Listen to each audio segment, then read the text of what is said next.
Good afternoon, Anthony. Hi. Thank you very much for joining us yet again on TradeTech. Of course, you've been chairing the entire morning session so far. What have been the key highlights for you? I would say clearing is the big issue. Are clearinghouse is going to be systemically very high risk, super risk? How are they going to be regulated? And can people afford to use them if they do become super regulated?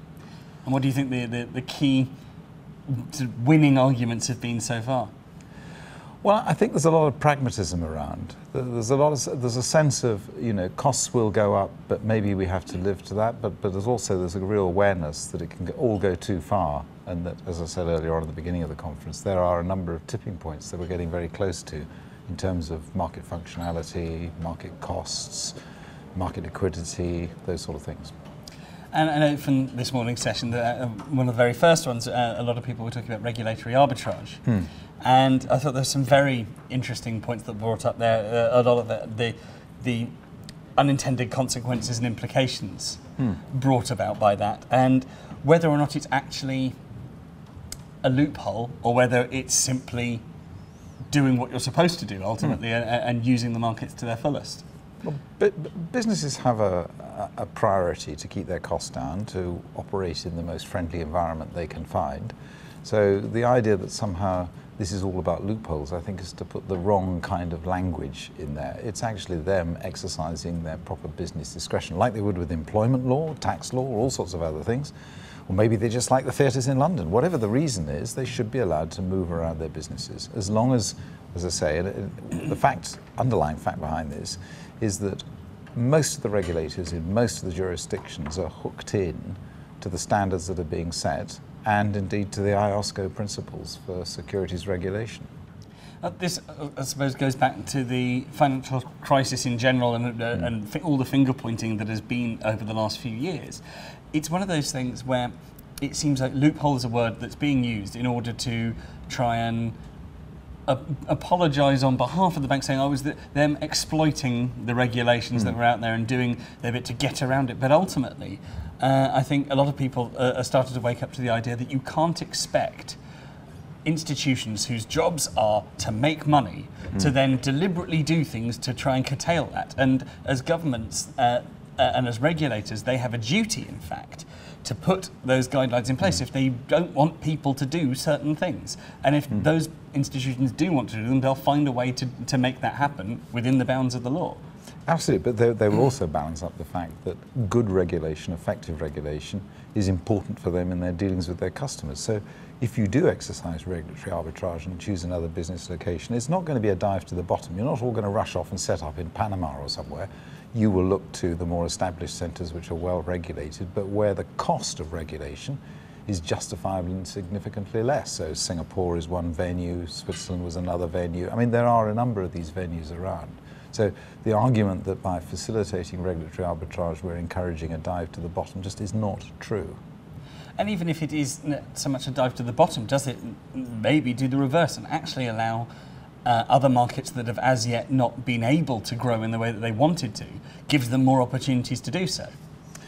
That's a difficult one, because you have to remember that a lot of emerging markets are that. They are emerging, so they don't always have reliable frameworks of overarching legal systems, rules. They don't necessarily have balanced enforcement procedures. So there are all sorts of other ingredients, which is why I say that in terms of business relocation, people are going to be looking to comparably well regulated, but nevertheless not over-regulated jurisdictions in which to carry on their business.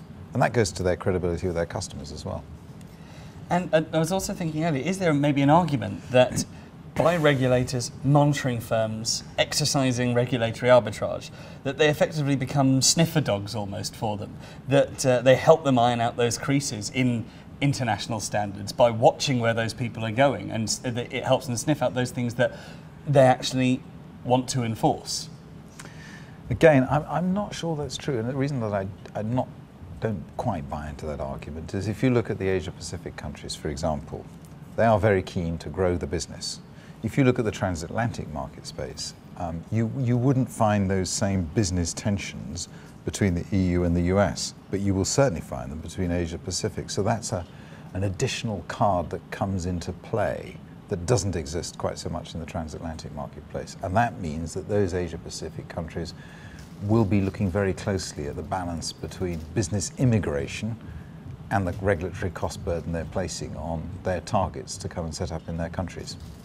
So, bearing what we've been saying in mind, how do you think things will develop then over the next few years, if you're willing to put your crystal ball, as they love to say here?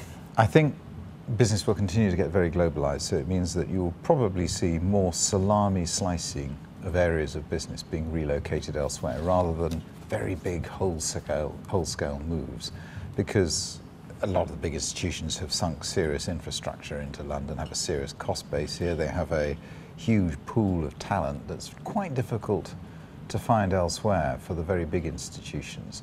So in a sense, there's a great people and infrastructure investment here, but that won't prevent them from, as I say, moving bits of relevant business to other jurisdictions.